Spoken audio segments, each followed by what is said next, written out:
relating to voter integrity. Some lawmakers are pushing for measures such as requiring voters to show a photo ID before being allowed to cast a ballot. Another bill would criminalize anyone who delivers a ballot for someone unable to drive to the polls.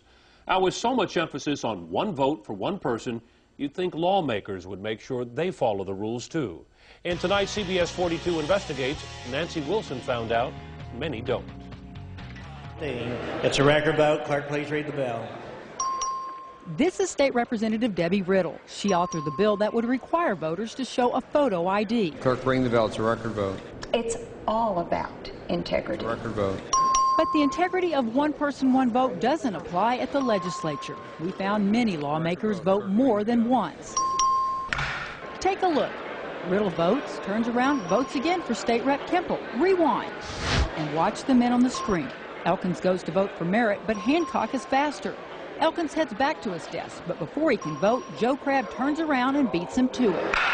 There is so much going on during the vote on the HPV vaccine mandate, you really have to pay attention. Start with State Rep Hamilton at his desk, who leans over to vote a second time for his desk mate Dan Branch, then reaches back to vote for Charlie Howard and casts a fourth vote for Wayne Smith. He's not the only one scrambling to vote. Rewind the video and take a look at the top of the screen. State Reps West and Phillips both lean over to vote for themselves and their desk mates. Phillips votes a third time for Christian. On the left, Donna Howard votes for State Rep Vo. State Representative Dunham didn't have to leave his chair to cast 4 votes. One for himself, then for Coleman, Martinez Fisher, and then Veazey. Sometimes the voting is across party lines. Hartnett, a Republican, reaches back to vote for Democrat Oliveira. Democrat Matt Reynolds votes for Republican England, and Republican John Davis votes for Democrat Noriega. Most voters have no way of knowing if their lawmakers are actually casting their own vote. Even though the legislature is broadcast on cable TV, the cameras change from this to this when it's time to vote.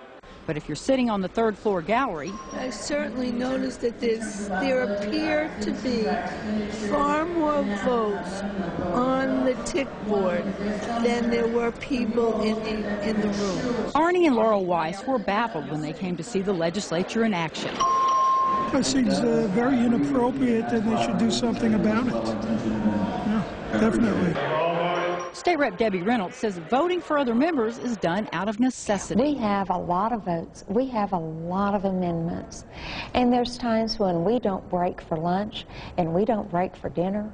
We don't have bathroom breaks. Necessity or not, one thing is clear. They aren't supposed to be doing it.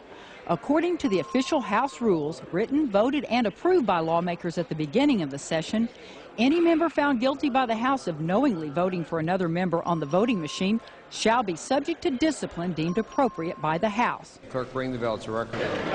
So, should lawmakers do it? Well, there's no question. At face value, it seems a blatant affront to their own rules.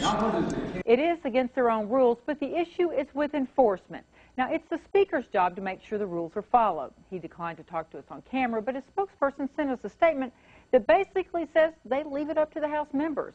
Although the practice is widespread, we couldn't find any instances of lawmakers being disciplined for voting more than once. Nancy Wilson, CBS 42 Investigates. If you'd like to read the full statement from Speaker Cranach's spokesperson, you'll find it on our website, KITV.com. Hot one today.